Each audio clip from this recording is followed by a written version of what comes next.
Bismillahirrahmanirrahim. Bienvenue mes chers confrères dans la troisième et la dernière partie des cours des migraines. On a vu déjà la physiopathologie des migraines, les manifestations cliniques, l'évolution avec les complications, le diagnostic différentiel avec de la céphalée de tension. Cette fois-là, dans la dernière partie, on va voir le traitement de la migraine ou bien la prise en charge thérapeutique. Toujours les liens de tous les supports sont disponibles dans la description.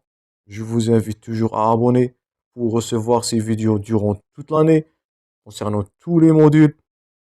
Je vous demande le maximum de partage, le maximum de j'aime afin que ces vidéos atteignent le maximum des étudiants. Ça, c'est le but de cette série de vidéos et le but de cette chaîne. Donc, la prise en charge, on a le traitement médicamenteux en première intention. Et en deuxième intention, c'est le traitement de fond. Donc, on dispose d'un traitement de crise et un traitement de fond.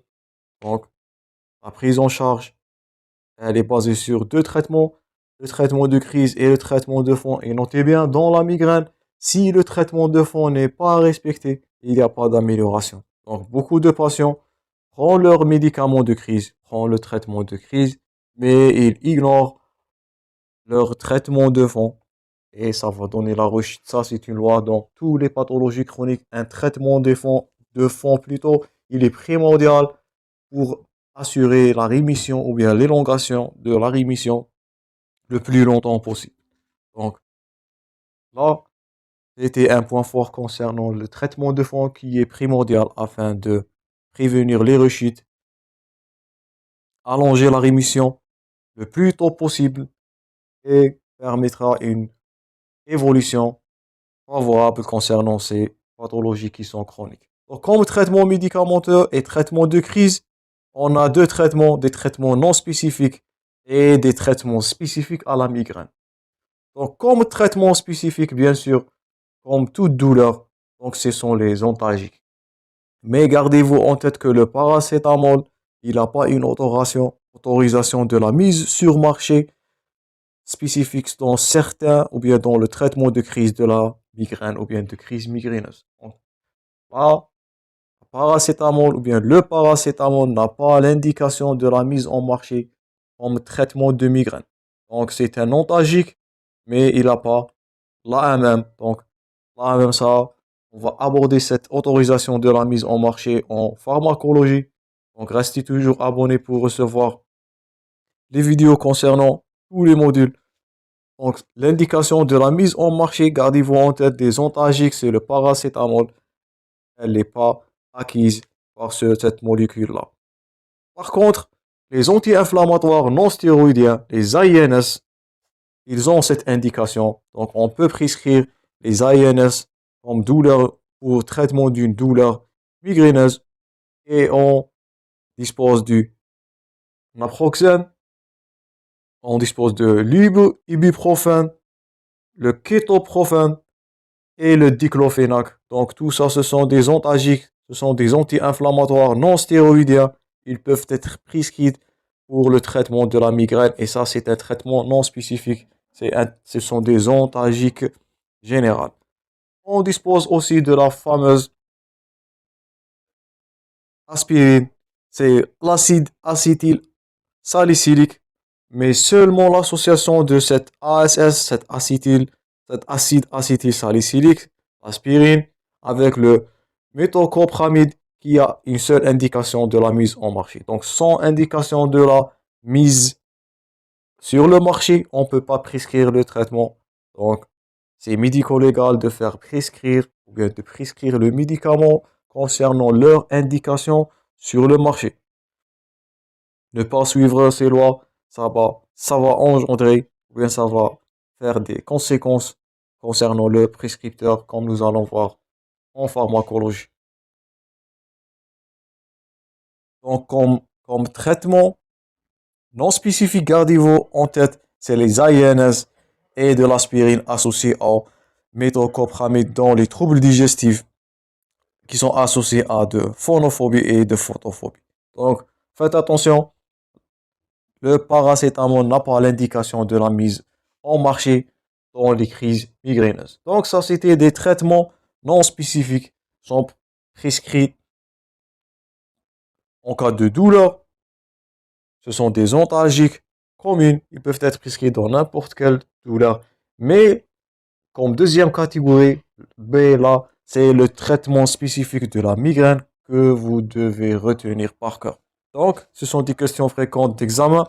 Le traitement spécifique de la migraine, donc on dispose des triptans, gardez-vous bien la notion des triptans et les dérivés d'ergoté, c'est dihydroergotamine et le tartrate d'ergotamine. Donc faites attention à ces deux molécules-là, ce sont le traitement spécifique ou bien ce sont les traitements spécifiques les plus fréquemment utilisés pendant la crise migraineuse. Commençons premièrement par les triptans. Donc, les triptans, on a deux molécules, c'est le sumatriptan et le zolmitriptan. Donc, ça va rentrer dans domaine ou bien dans les médicaments, les triptans, la famille des triptans. Ils ont une efficacité sur la céphalée et aussi sur les symptômes qui sont associés. Donc, on peut prescrire du sumatriptan, c'est les migraines, ça c'est le nom commercial. Le zolmitriptan, le Zomig ou bien le Zomigran. Donc, ces deux molécules-là, les triptans, ils peuvent être prescrits en cas de crise migraineuse. Deuxièmement, les dérivés ergotés. C'est le tartrate d'ergotamine. Donc, ça c'est le tartrate d'ergotamine. C'est comprimé de 1 mg ou bien suppôt de 2 mg. La posologie, c'est de 2 comprimés ou bien un suppôt dès le début de la crise et à renouveler 30 minutes plus tard si la douleur persiste. Donc, les triptans sont à renouveler dans les 2 heures. C'est le cas du sumatriptan et le zolmitriptan. Les dérivés ergotés, l'exemple de la tartrate d'ergotamine, donc, et le gynergien caféine, comme vous voyez là, ça ce sont des dérivés tartrate d'ergotamine. C'est l'exemple de gynergien caféine. C'est à renouveler pendant 30 minutes plus tard si la douleur persiste. Et bien sûr, ne pas dépasser les 4 mg par jour ou bien les 10 mg par semaine. On peut aussi injecter ou bien administrer de l'hydroergotamine par voie nasale ou bien injectable. Donc, le dihydroergotamine, l'ézotamine par voie soit injectable comme vous voyez nasale ou bien une voie injectable. Donc, comme traitement spécifique, on récapitule. Ça, c'est très important. Vous devez retenir. Comme traitement spécifique, c'est les triptans, le sumatriptan et le zolmitriptan à renouveler tous les 2 heures. Et n'oubliez pas les dérivés ergotés. C'est le tartare d'ergotamine ou le dihydroergotamine. Le tartare d'ergotamine, on a l'exemple du gynergien caféine. Sont des comprimés ou bien des supports à renouveler dans l'intervalle de 30 minutes à ne dépasser pas les 4 mg par jour ou bien les 10 mg par semaine. Et ou bien c'est le dihydroergotamine par voie nasale ou bien par voie injectable. Donc faites attention, le traitement spécifique, c'est le triptan, bien les triptans et les dérivés ergotés. Et comme traitement non spécifique, c'est les AINS ou bien l'acide acétyl salicylique ou bien l'aspirine associée avec le métoclopramide.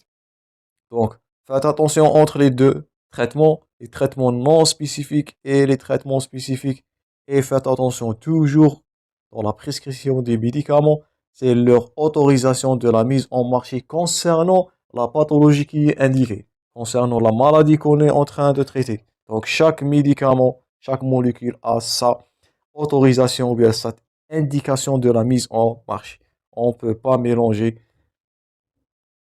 le traitement sans, sans qu'il y a ou bien sans qu'il y a l'autorisation de la mise sur le marché. Ça, c'est médico-légal, c'est sanctionné par la loi. Donc, bien sûr, le paracétamol n'est pas indiqué. Ce sont les ANS et les dérivés salicylés qui sont utilisés en première intention. Et lorsque ces crises vont résister à ces médicaments-là, on a recours à triptan. Donc, premièrement, comme première intention, un traitement non spécifique. Si la symptomatologie persiste, on va passer au traitement spécifique. Donc, toujours, on prescrit les médicaments par palier. Donc, commençons premièrement par des traitements non spécifiques, les AINS, l'acide acétylsalicylique. Donc, commençons premièrement par les AINS, donc les anti-inflammatoires non stéroïdiens pour traitement de la douleur. C'est naproxène, l'ibuprofène, le kétoprophène, diclofénac, tout ça, ce sont des anti-inflammatoires non stéroïdiens. On peut prescrire aussi de l'aspirine, l'acide acétylsalicylique associé au méthoclopramide. Si la douleur persiste, on va passer au, au traitement spécifique. Là, c'est les triptans, soit c'est le sumatriptan ou bien le zolmitriptan qui est illustré. Après cela, on peut passer aux dérivés ergotés. Bien sûr, c'est à cause des effets secondaires. C'est pour cela que les médicaments sont prescrits par palier. Et bien sûr, les dérivés ergotés, c'est le tartarate d'ergotamine, c'est l'exemple de gynergien caféine et le dihydroergotamine, soit par voie nasale ou bien par voie injectable. Donc j'espère que vous avez noté tous les médicaments, tous les traitements, soit non spécifiques ou bien les traitements spécifiques. Donc on dispose aussi de 3 nouveaux traitements de crise qui ont confirmé leur efficacité. Ces nouveaux traitements par blocage de CGRP, car c'est le calcitonin gene-related peptide. C'est un médiateur clé dans la physiopathologie de la migraine. Ces deux médicaments-là, c'est de l'amistidon ou bien de Gepant. C'est du lamistidon ou bien des Gepant, c'est le trimégépant ou bien l'ubrogépant. Donc, l'amistidon ou bien l'amistidon, c'est un agoniste des récepteurs de 5-HT1-9 et c'est deux Gepant, c'est le rimigepant ou l'ubrogépant. Ce sont des agonistes oraux du récepteur de CGRP.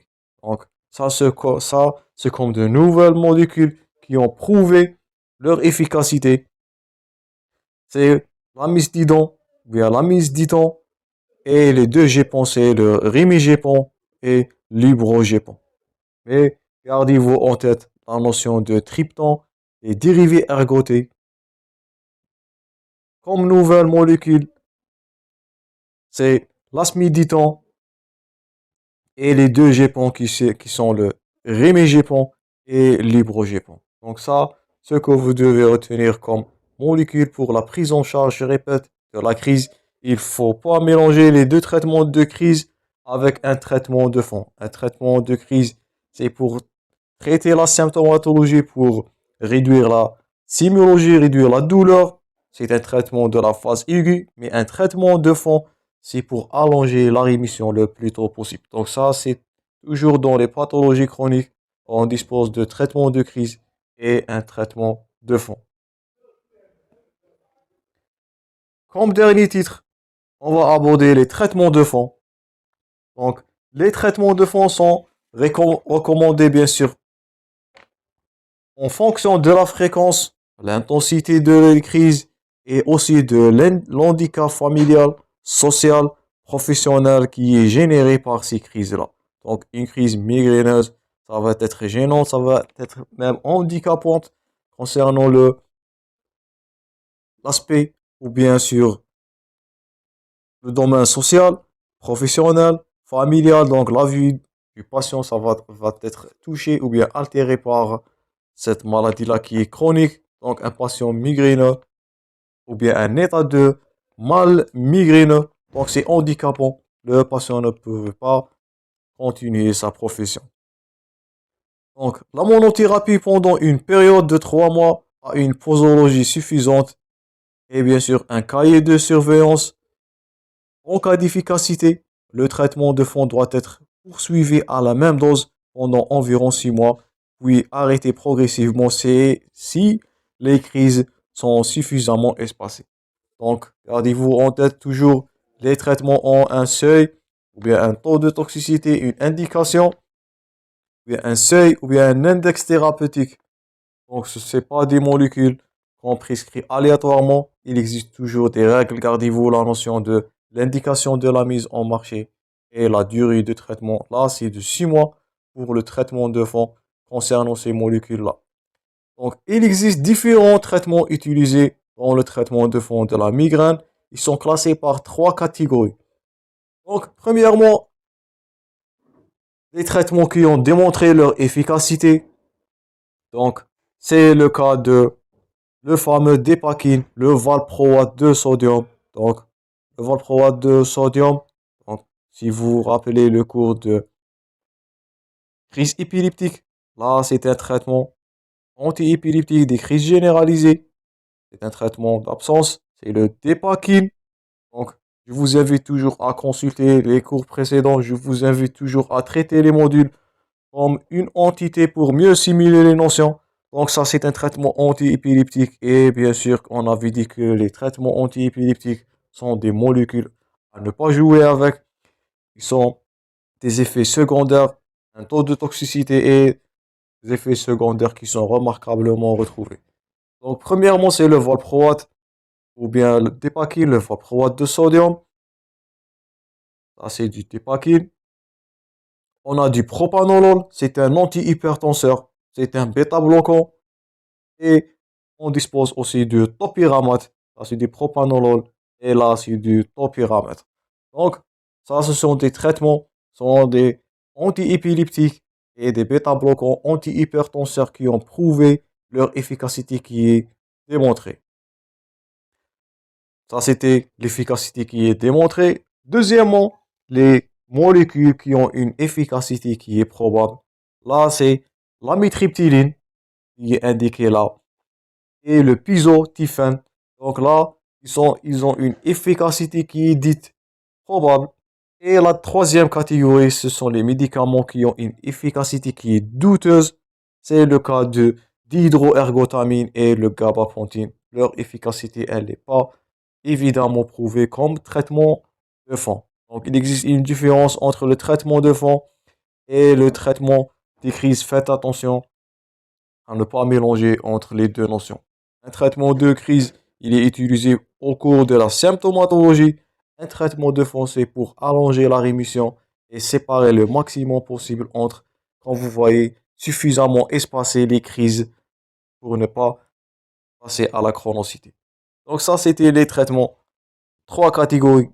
Traitement efficacité avec démontré. Valproate de sodium, propanolol, le topiramate. Faites attention là à ces 3 molécules-là.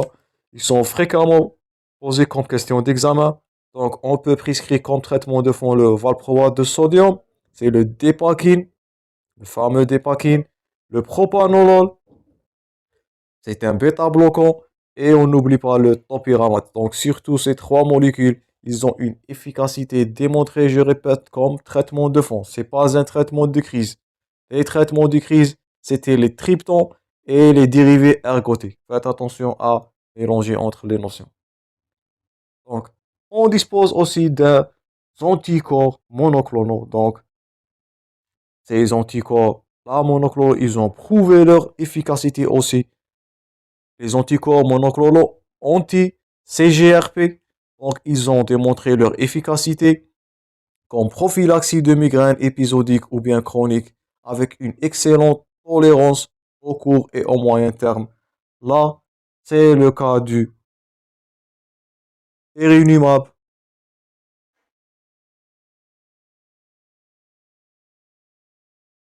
ou bien l'Emovig, c'est soit l'Emovig ou bien le Fremanuzumab, c'est l'Ajovy qui est illustré là, ça c'est de l'Ajovy, Fremanuzumab ou bien le Galcanezumab ou bien c'est l'Emgalité. Donc ça, ce sont des anticorps monoclonaux qui ont prouvé leur efficacité. Ils ont été approuvés aux États-Unis, puis en Europe, en administration sous-cutanée, soit mensuelle, c'est tout, ou bien trimestrielle, c'est le cas du Lajovy. Donc, ces anticorps-là, ils représentent une évolution pour les patients atteints de la migraine sévère ou bien qui ont eu un échec à plusieurs prophylaxies orales, mais ils ne sont pas encore disponibles en France et bien sûr chez nous. Donc, là, c'était les traitements de fond.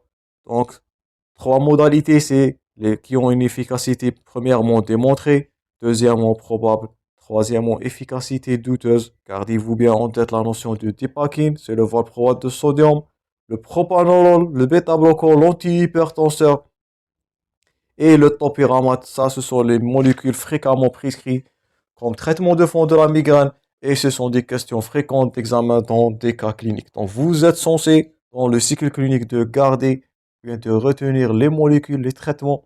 Donc, c'est primordial pour vous, pour, ou bien de garder en tête les traitements, surtout des pathologies qui sont chroniques, qui sont fréquemment retrouvées, surtout en neurologie, c'est de la migraine, c'était un motif de consultation fréquent. Vous êtes censé de savoir les traitements de crise et les traitements de fond. Et dernièrement, c'était les anticorps monoclonaux. Ce sont de nouvelles molécules qui ont démontré leur efficacité. Et ça, c'était tous les points forts concernant le traitement de fond et le traitement de crise. Faites attention toujours à l'indication de la mise en marché. Faites attention aux effets secondaires et bien sûr l'interaction médicamenteuse avant de prescrire ces molécules-là. J'espère que la vidéo était bénéfique. Ah, c'était la fin du cours de la migraine. Je vous rencontrerai prochainement, Inch'Allah, dans de prochaines vidéos concernant votre module. N'oubliez pas d'abonner pour recevoir ces vidéos-là pendant toute l'année. Je vous demande le maximum de j'aime et de partage de ta part pour que ces vidéos-là atteignent le maximum des étudiants. Je vous remercie pour votre attention et bon courage, mes chers confrères.